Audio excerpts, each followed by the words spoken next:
Welcome to the Literary Titan podcast. In every episode, we dive into a book we've just read and share our thoughts, from best-selling authors to rising literary stars. We read it. Now let's talk about it.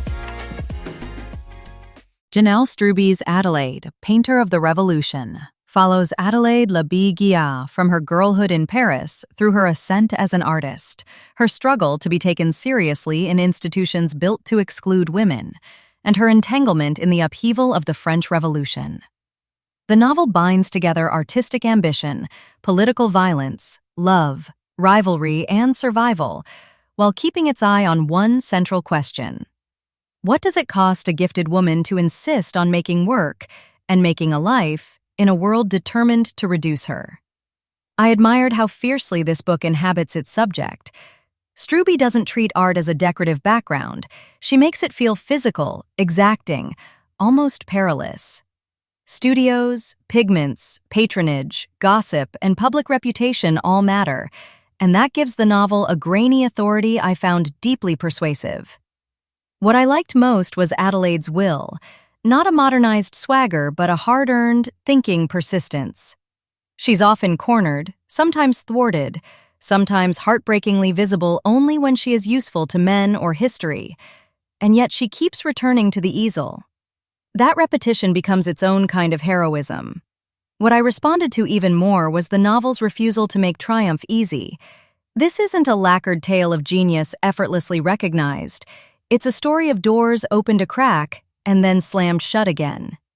The emotional texture comes from that bitter rhythm. Even the romance and companionship in the book carry the pressure of unequal worlds. By the end, I felt I had read not just a historical novel, but a study in erasure. Who gets remembered? Who gets relabeled?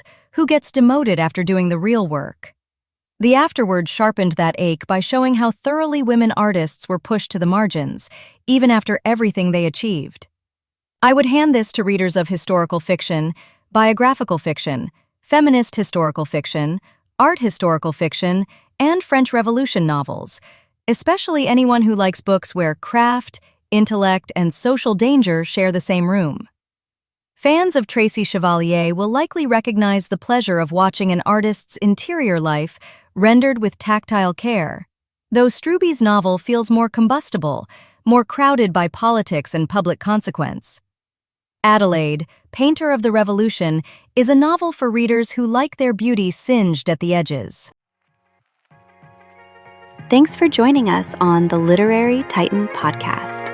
If today's review sparked your interest, be sure to pick up a copy of the book and experience it for yourself.